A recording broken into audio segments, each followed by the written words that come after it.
Salut la famille. Oui, madame ma chaîne Abisu ya Career Talk ezanga ndeko na Emmanuel. Blondine. L'autre vous allez kolba sujet mon côté ezali vraiment important. Sujet tout ça kolba les alliés si Kindoki. Dans le glacier Kindoki. Sujet Kindoki vraiment eza sujet moko vraiment et eza sujet ne ça il y a semaine. Dans le glacier Kindoki. Ouais. Par rapport à ces Kindoki ou quelque bon gars nayoka vraiment Kindoki nayoka déjà nayoka kaka mo Kindoki donc on a déjà misala moko oza malamu te misala moko to benga ngo misala mo démoniaque misala moko nzambe alingaka te misala moko eza mabe ouais. Okay. Pour Kindoki, c'est bien bon, ça bon. Kindoki, sur le plan Kindoki, en anglais, c'est witchcraft, en français, c'est sorcellerie. Et en moi, c'est Kindoki, Nandoki. Exemple, Kindoki, c'est moto d'aller posséder. Et Kindoki, c'est possession. C'est comme moto où il faut voir moto soka zanango. Somme pas posséder na Kindoki comme Kindoki. Et là même on va procéder dans witchcraft à comme witch même en français comme sorcier Kindoki dali et le comment dali à mission c'est bien malgré tout ça n'est pas négligé on thématique na mboka oyo et d'ailleurs le comment mais très capté pour la biso bana zambia ko bana comprendre Kindoki dali ni popé te ba tumi ba comment manipuler ba tuna na mwana mingi ya Kindoki on le dali sujet na biso ya semaine non. Donc Kindoki eza réel. Yeah. Eza eloko moko eza réel. Bato mosusu peut-être bandima yango te. Po ya bato si baza bolanda biso bondima te ke Kindoki eza coexister. Oui, je vous l'ai dit que Kindoki eza coexister. Kindoki eza ka te peut-être na bamboka na biso ba Afrique mais Kindoki eza partout. Eza partout. Biso ba noir tozana ba Kindoki eza na kati ba noir aussi. Ba mindele pe bazana Kindoki. Ba mboka na mboka. Ouais. Vous retrouvez ka ba biloko wana aussi. Donc eza vraiment dans le monde entier. Oyo eza na ba biloko wana. Donc eza eloko mo eza vraiment coexister faut koyeba. Parce que na yebi na kala mutu mo bandolo bo ya ndimaka na ba biloko wana te mais il faut ton dimango kezali parce que ceux qui nzambe kutu yemo kazo reconnaître yango kezali misala eza ya mabe misala moko démoniaque pourquoi pas biso parce que yemo kaza le créateur bo biso to ko ignorer pourquoi bon to bana ba sujet bana mike mingi ndenge baza ba victime ya Kindoki ah ben oui, bana mike mingi vraiment baza ba victime ya Kindoki vraiment et si je m'encore automoni qui na Congo et comment d'être commerce pour na bato misusu au moins na mutu misusu asala moi ni mona simanda pour na koyamba kokuisa tukela longola to Kindoki bato boya to longola mo Kindoki bana to longola mo Kindoki eza vraiment eloko oyo yango to moni mingi bato ba chèque ba enfant de la rue basé na Congo parce que précisément na Kinshasa parce que ba église mingi et kabul ba famille pour na ko kosila bana misusu makambo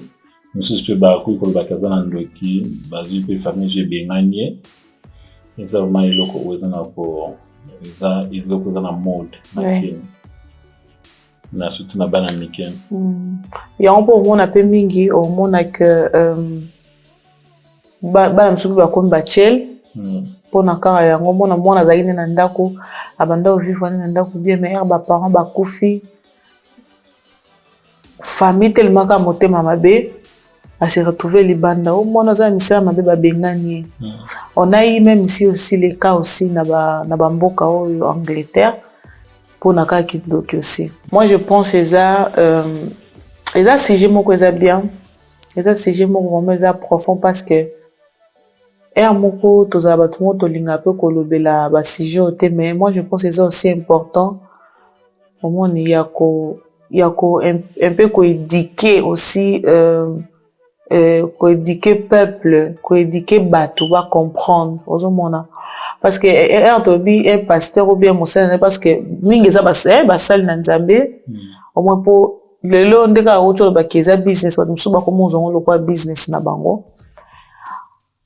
aoye ba te prophétie nyo ko pesa aoye ba te loko nyo ko loba okay na loba kake mutu aza misala mabe tutu la tala kutu mwana o tala kutu boy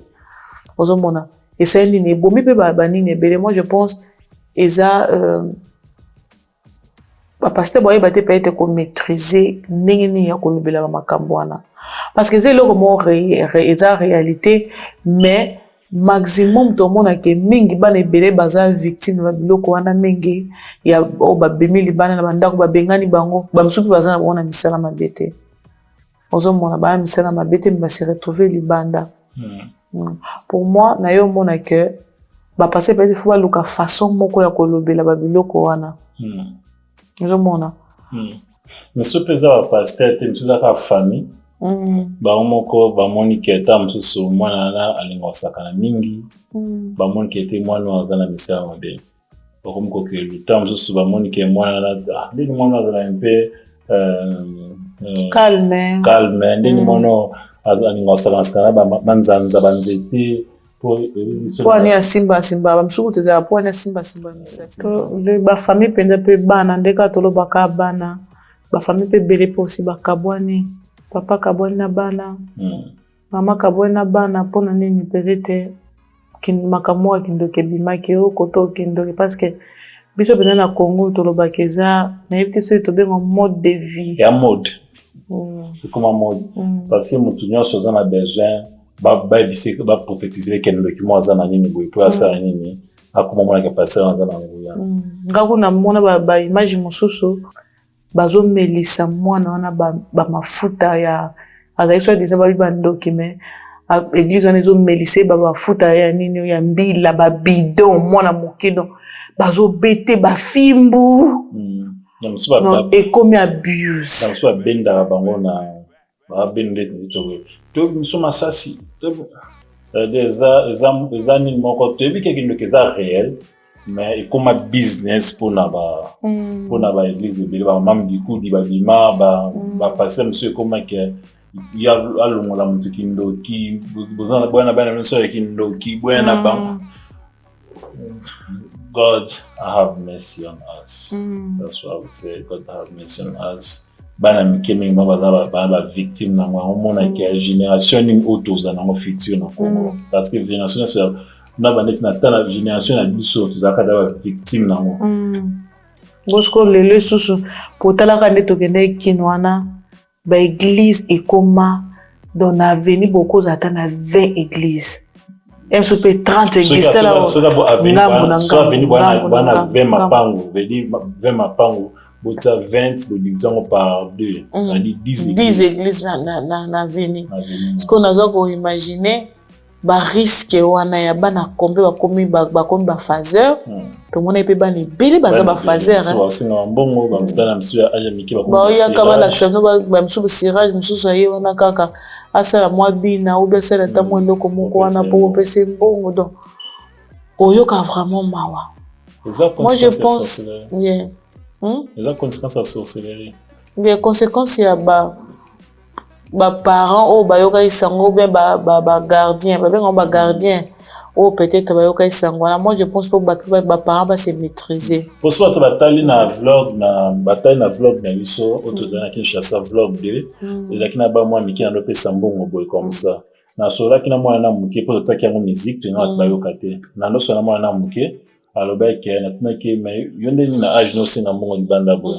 habité na vana mama na papa na biso ba biso boy mama na biso papa biso bala mwasi après mwasi na kangi biso ndoki yango siko na mona ki banga basala ngama bana kimena ngai mais est-ce que kindoki yango parce qu'il faut to mo kima bato beto kima bana ou beto kima mobile ou beto kima mwasi par moment kindoki pona kindoki ezali pona ngo kindoki malade malade parce que ezali possession za posséder mais lo mo boy c'est-à-dire eza esprit ou eza kati na mutu mais za mutu ye mo te comment ça dit esprit mo za kati na eza neti muso neti top okay mutana na mental illness azui batima comme nya osala tango mo ka azuni normal mais mo so nini it kicked in. Le problème est en ça que pasteur il faut quoi si yo batuke ko tia ke mutu azandoki ari ko bika na radio wana mutu azandoki ari ko bika parce que Yesu Christ a pona batu wa bongo Yesu Christ a quitté que pona pasteur okom service de charité non Yesu Christ a pona batu neti batu amitino bonke okozwa ko bewi ko panza ba famille ba nini neti ngalo ba Yesu Christ a pona panza Yesu Christ a quitté pour na pasteur ba panza ba famille Yesu Christ a quitté pour na batu o ya bongo batu ya mabe po bazonga na nzela that's what I'm trying to say yeah bana nike ba victime ya makambo wana ya makambo mais est-ce que okipe ko affecter aussi psychologie ya moto of course you can see batu bana mingi oza la que mona ki ba bike o mona te pour ngana je me souviens tant zaka moi muke na 29 na mama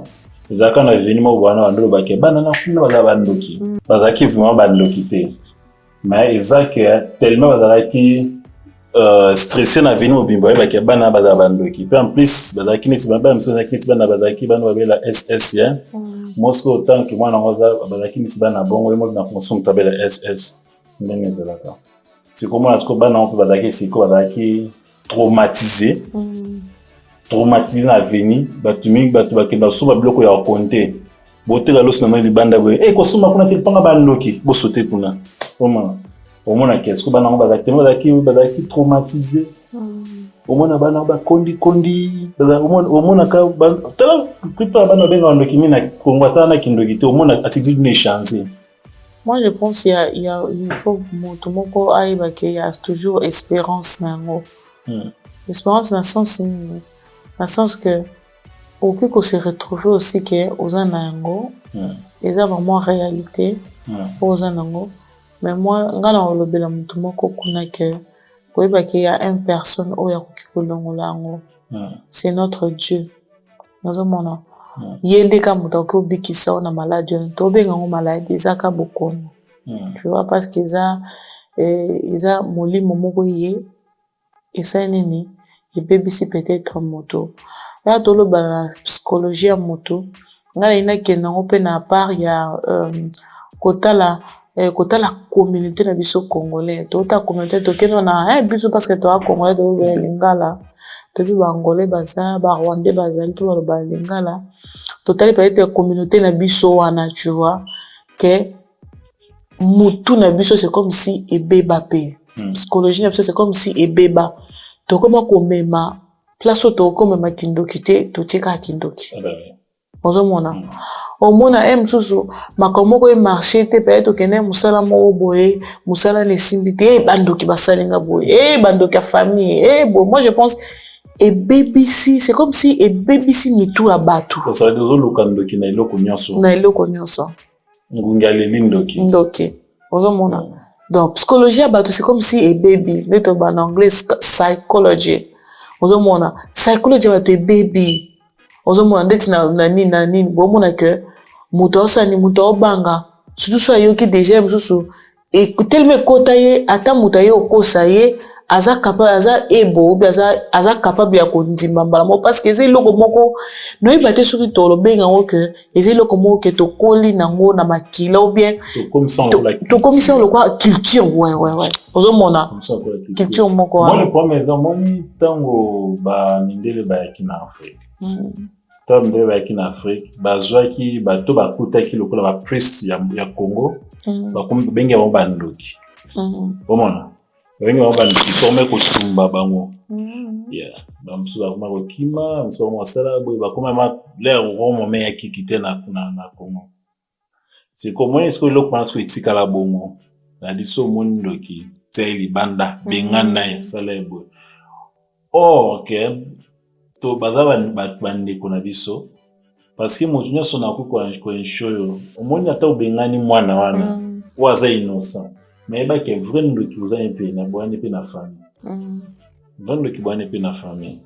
yango ponanga bana biso ya mike il faut to protéger bon parce que on va futur na biso ato mwana na dana kindoki ko bengane te mwana na yo luka mania nini o faut kindoki anesila luka mania no kindoki sila parce que avenir na yo ezana maboko na Nzambe mais bangonde bana nde bangonde ba kubundela biso lobi tant to ko ba koko au mona ke bangonde ba za relève ya suma biso pona nga vraiment eloko na Congo e comme ma business mo makasi mais là ce que tu vas comprendre te yo bengani moto aza to ba kindo ko be mutazana kindo ke ba bazo to ba pumbwa na tu vois moto aza kindoki aza moto azopumbwa moto aza na motema ya bien te motema moko ya koina motema moko ya osala mutu mabe parce que nazo nayoka pe lo mpe awa mutu mopa loba bongo que bakota na makambo ya kindoki comme ça c'est comme si ba changer bango motema bakoma na motema batia bango motema ya bango balongoli batia bango ko motema wana donc moya ayoka mawa ezate moya mona teke o papa na yo mama na ye ozo mona menga conseil na opesa peut na ba parents ou bien na bato bazo batela peut bato bongo ba bi keta membre moko cause la koko parce que le ko pata na Congo au moins ba koko ba komi dia ba koli ko maka koko na bango na koko na ndoki so ka bisu ka pembe ezandoki. Moi je pense bon ngate bo rejeter peut-être vos familles bo rejeter ma famille no peut-être pour na mutazana ndoki parce que muto akoza kindoki akopumbwa na ye partout ya omona kutu ndoki azana Congo mazo ya tipoto ya basi ndaso na metuna tanso par exemple bengani mutu bon azana ndoki mais au moins te que akusuka azana na réellement ndoki ya ile okana butu oui po batu bakuma ko abiser na tala batu babwakila ba maya moto suzana ndoki bakilo maya moto et le komoni ke tozana dette moko mentale ngana magiko lobate ke part ndambo parce que ba bongsa mboka na nyoso mona ba bongsa mboka na nyoso to tia en général te bi ke exception zali mais de ça en général le problème c'est que toi dette morale na sens nini po au moins po mboka ebonga to po batu ba bongsa loko il faut to longola bilo mwa mikena tonga bilo mwa mikemike na mtu so to longola non ke bandoki mo bakanga biso na fanye batu mo bakanga biso to ebike kindokeza to ebike mabeza mais biso to emarate ke mabia biso to kena na good things biso kena ebike na mwana Nzambe na ebi ponga na ebike na ko batiki na famille zo tana na vérité non na famille so ba nchobaza na ebike baza mais c'est ko ba chora na ba na pouvoir te yo ngati yo simba bana ngati yo simba libotana so batoko na mindset ya bongo mboka ebonga biso na poto pe kindokeza bandoki baza elo pe to bosa na raso to tali biso na ba chrétien toza na pouvoir ya makasi to na pouvoir ya makasi otoki koloba même si ne to loba que même si bandoki bakoza na wana famille na même si bandoki bakoza na bango na ba friend na ba nini mais yo vi na yo il faut que tu mingi positif et puis ko loba ko déclarer pour ta vie parce que oyo zo loba yango nde e osalema mais quand yo moko zakaka na vie na yo makambo sezaka o ezaka kindoki eza bakangenga yi ba vie na ngeka me boeza batu basalinga boy. Moi je pense des mots au déclarer bilo qu'on a des mots donc état que oza ko déclarer makambo bongo na vie na yo. Moi je pense yango nde e kanga vie na yo parce que yo moko ndo koza na oza na pouvoir na maboko parce que nzamba pesa biso pouvoir na maboko ya oloba yango moni. Moi je pense pe to baté église nyo sommet. Moi je pense eloko pe zangi na ba église moi moke yango wana ya ko lakisa bato que tant oza na Nzambe oyebi loba Nzambe déclarer pour ta vie. Ozomona ngana ebe église moko mususu ka na Congo mais basa un système moko ba déclaraka basa na vie à déclaration parce que le autre mona ka to binga na ba démon milimo au nom de Jésus moto non eza bien moko ça bon on obeta mundu ki dans le vide eza nango bien ko ça la bongo mais moi je pense faut to kende au-delà de ça tu vois faut to kende au-delà de ça famille lobai ki oza na vie oza na molimo célibat famille lobai ke ou bien bandoki moka famille ba déclarer que yo vini obonga te il faut dire des choses où eza bien pour na yo kenga na obonga nga vie na nga ezala bien moi je pense ozo loba parce que mon donc nini langue na biso eza na pouvoir makasi oto loba yango nde salema ozo mona mutu musupa atakuta prier a prier te azali na bonzambe te mais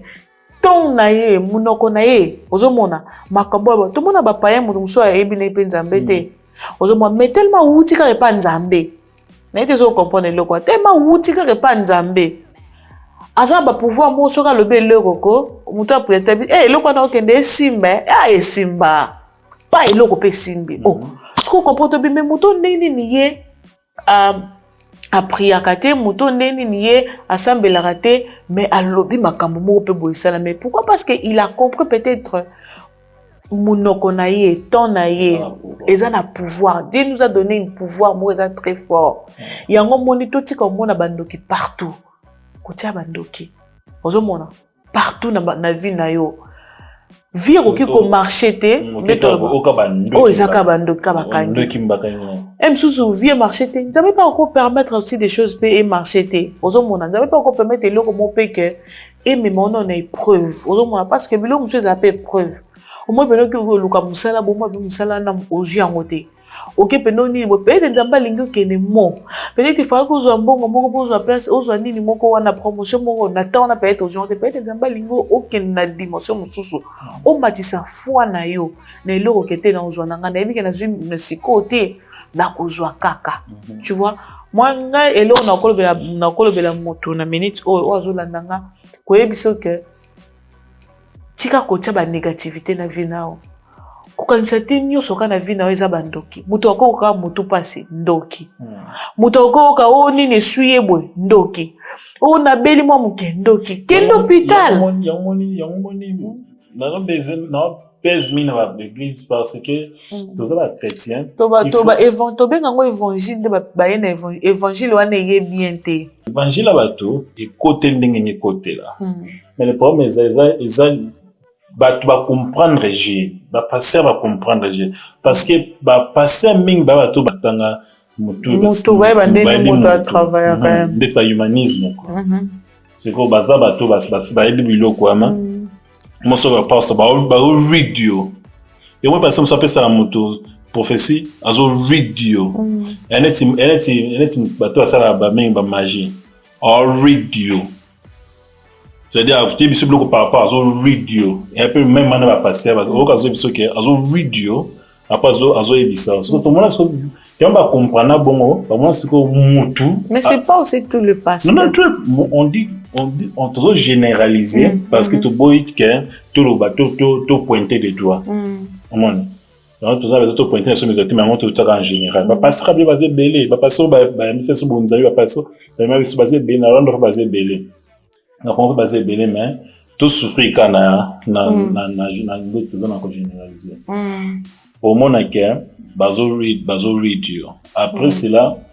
ba comprendre ce bazo tanga penza makanisi na on comprend vite batu ba combattre balinga mingi prophétie batu mingi basema ke batu mutana kindoki mu batu balinga mingi ba mutana kindoki ndeti nga ba ngai kote na ndova na pa ba kota oncle na ngota papa ba memanga tandako ya un certain prophète on pense ça dit ba pour comprendre que batu bana besoin lo bani ke mutu ana kindoki kwa sanini pour ba pesa mbongo pour ba prophète bazwa batebele ça dit prophète bazo read bato ba prophétie la rebele na nini ke otena no bandoki bazali koko na bino na kuna sima juste koko ba memanga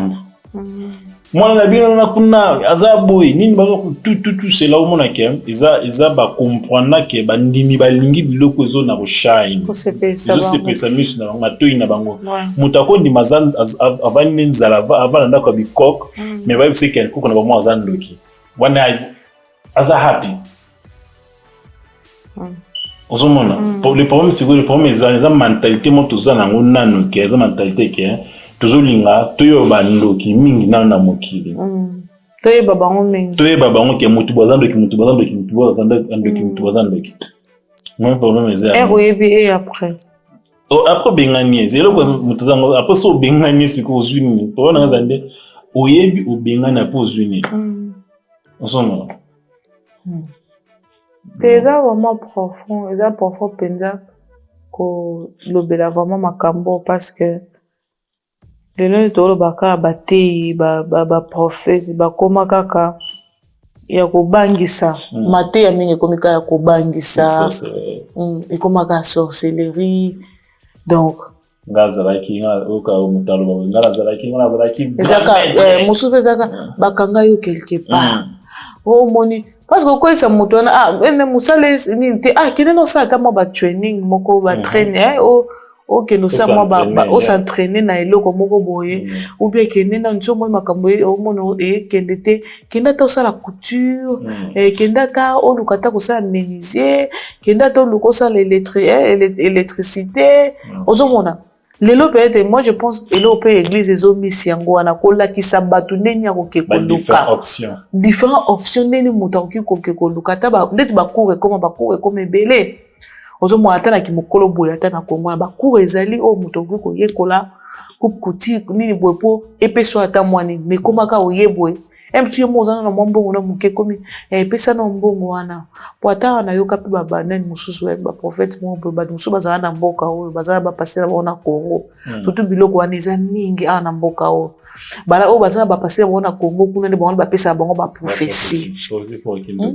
ba pesa prophétie moi kuna koto moto akangio eza oyo moi je pense prophète ya vie non c'est toi-même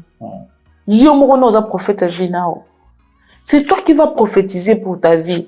Considérez peut-être muta prophétiser les yo muta lobela yo non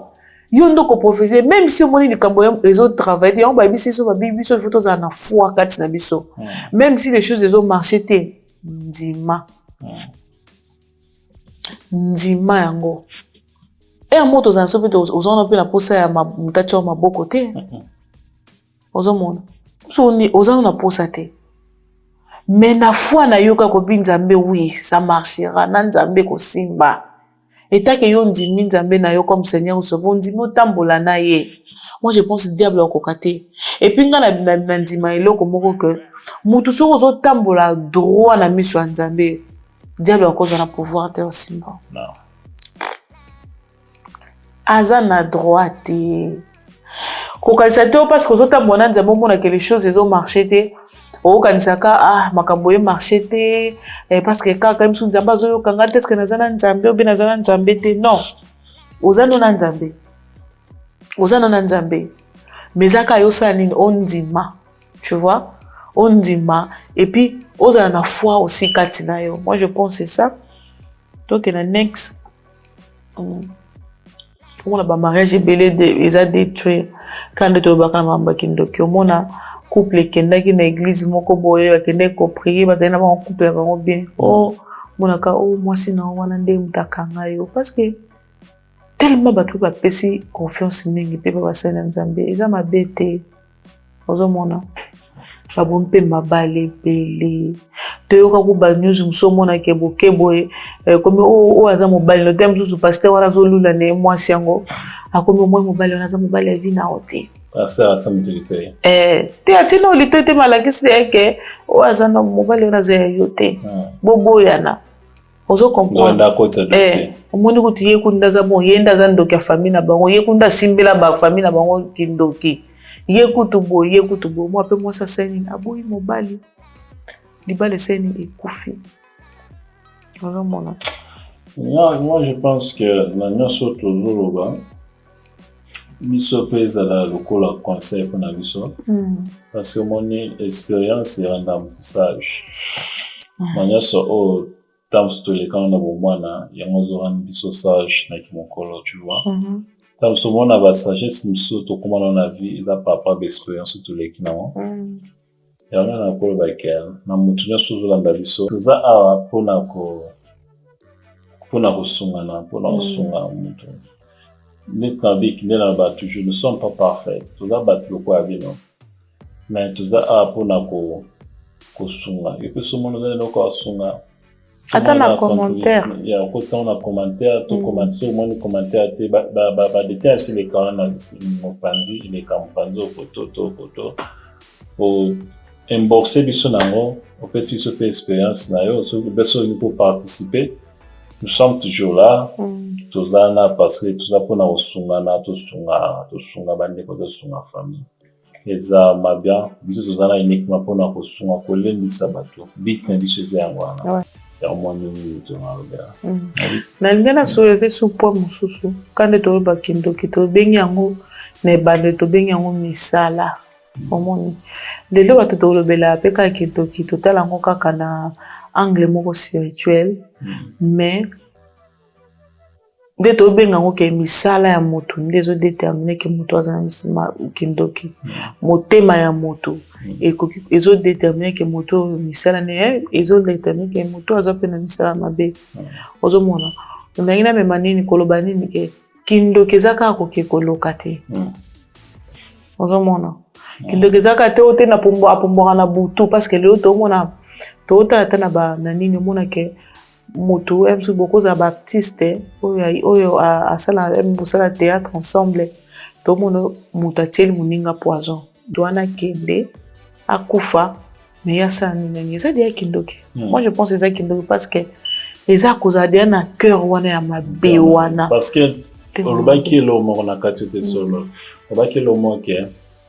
bandoki balongola bango cœur o bazanga mo apesa bango cœur mususu ça l'histoire mutu déjà ozui okoma idée ya kozwa kosala ndikuno mabe ça dit olongo déjà mutema na ozali olati mutema mususu na yesu do se comprendre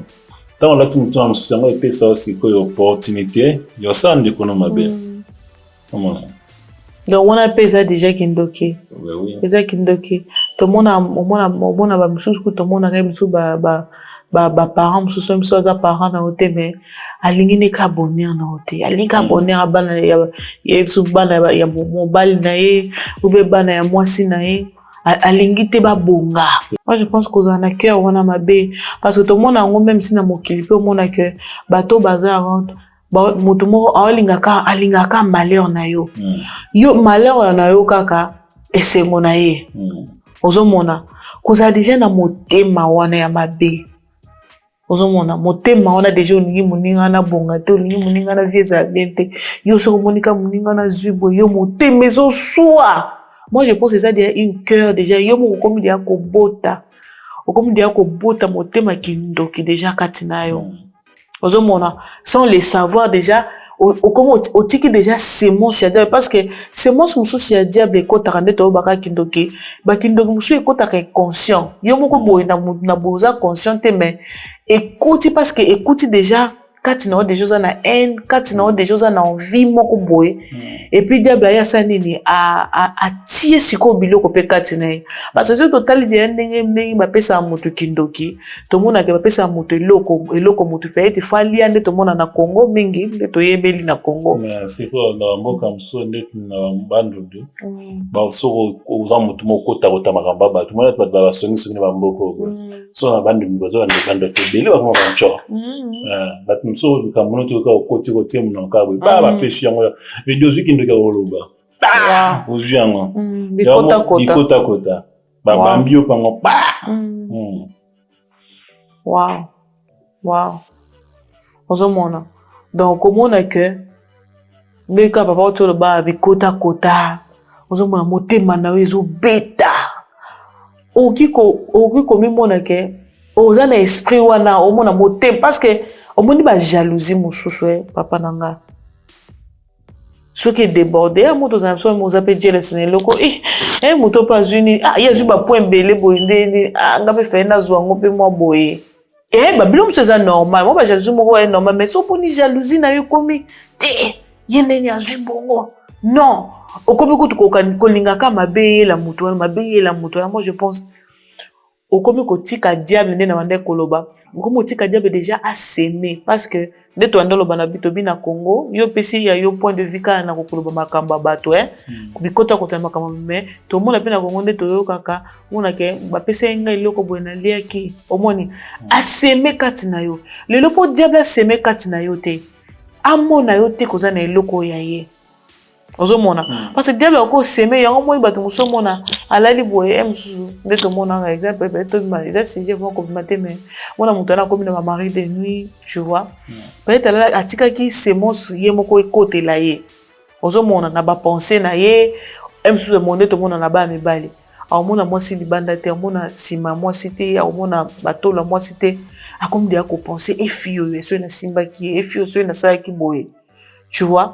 ye moka comme dia ko mi ko ta semence déjà ya nini ya ba mari de nuit ana pourquoi parce que na regard parce que même si Jésus aloba ke loko wana etale linoka ya pamba déjà au so tali dia mwasi na misu moko bien te au coucher déjà na mwasi wana. Donc ça veut dire que mutu yo moko ko tika semence pe bando côté la yo sans le savoir au comment dernier kindoki moko o eza inconscient. Au comprenez te motema nous na motema moko makasi motema moko ata mutu azonyo kwa manenge nini donc yoko a souffrir a kufa kutu kufa lelo kuto koma mona mutu ozana batoto koma mona ngomingi lelo ezelo mozo sala mapemi na communauté na biso o mona ke mutu bon ozana ba famille comme ça ndekono pomona ke bande kono banyo kwa maka ya nyoka maka za pasi mais mutu anaza pasi o pesa eto o edete mutu anaka kufa wala ba mbongwe ko bima. Moi je pense que molimo aneza bien te pe molimo msuya o tozana ngo esprit otokuma na communauté na matanga pe en plus quand c'est le comment na matanga c'est comment va fête au moins na tapage matanga esili na yeba te idéologie o nana kotana aya na ngoke so matanga esili faut pas faire kotana sport quelque pas ba kelia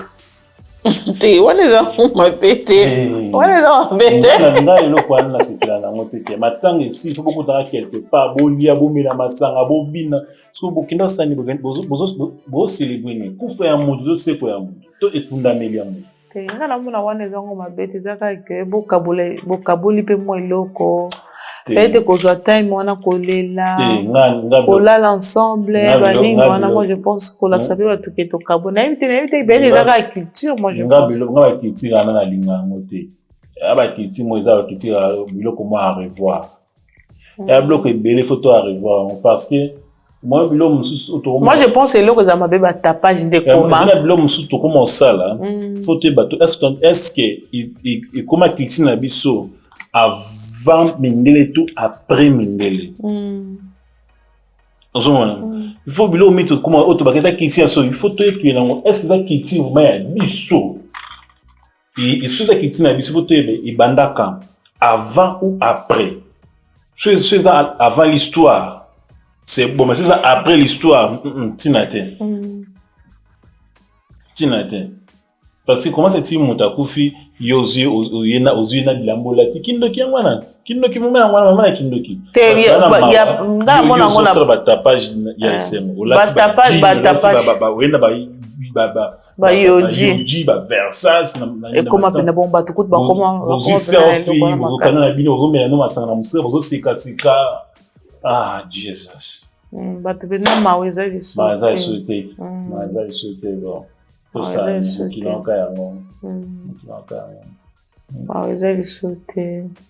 But bako lelo na minute me. Shega bakundi yo but bazongi normal. Mito zongi normal. Alindo za boso mutakufi bakundi yeba kena simano kuna. But baolia na bango. Oyo kuma na Kongo batu musiba longola na bilamba. Tika bilamba. Bani obwaka na bango bazo bina. Je so font faire beti.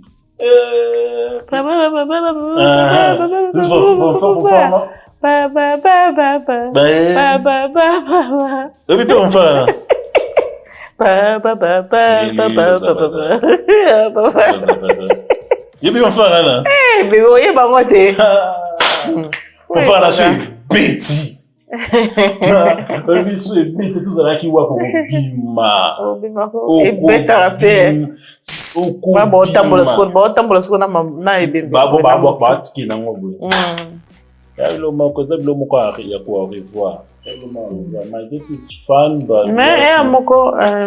mon pèse moi je pense que c'est un mabete. Nga pena pas na mwana ngo pena mabete. Mabeka ya tapage ne ba tumusuba comme ça le café moi pena ke motoko. na matanga ayebi ke matanga pe aki oluka penze lamba nde aki osombe lamba abinga na otikala te pe na moni Congo pe na mobata na Congo pe bato bakomi na eloko wana na kanisa na abeti pe fat encore ba gens va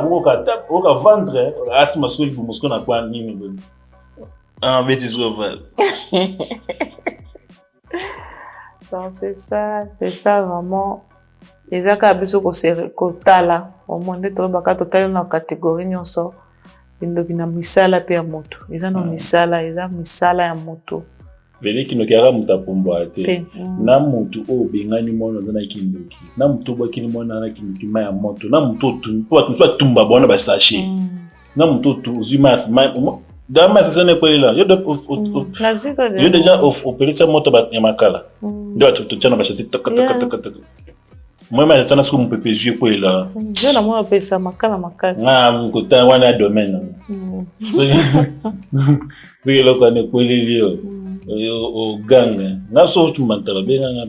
na tumpesa ko mo tantabeni bien ça comment tantaba toutes les personnes en association des sorciers pour yomuto parce que babi yeso abi linga binemi na bino so mutana misama be sadi misale na neze nemi na linga mutu linga ndoki meko linga kindoki misala na ite kulinga kindoki te linga ndoki parce que yenda za mutu tuzane posa là c'est important vraiment que kala ba point wana c'est ça biso to monde to comme na biso na suka to sengi na bandeko nyonso ba boli na biso asika to pe sino soyez les bienvenus sur la chaîne à biso ya Career Talk chaîne sa Career Talk eza chaîne moko eza ma très différent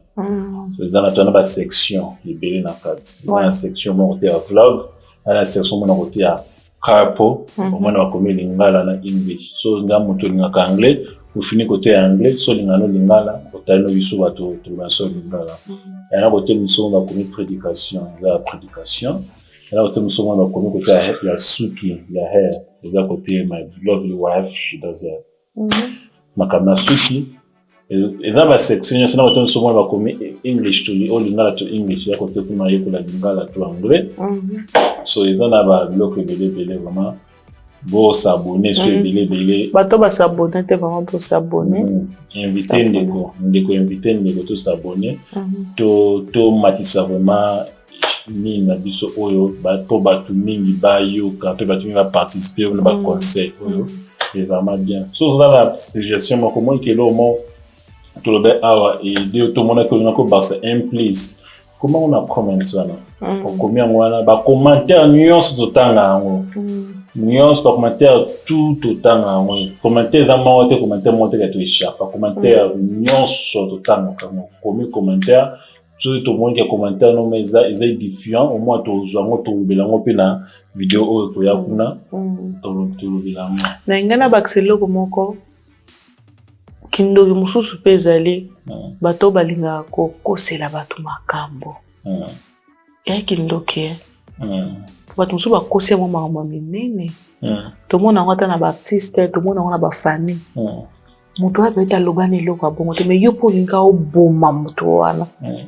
okili ye ekozala okili obomaka pe ete libala na ye pe ete aza na projet moko alingi abala okosila likambo kwa monene eyadi ya kindoki moi je pense ezayadi ya kindoki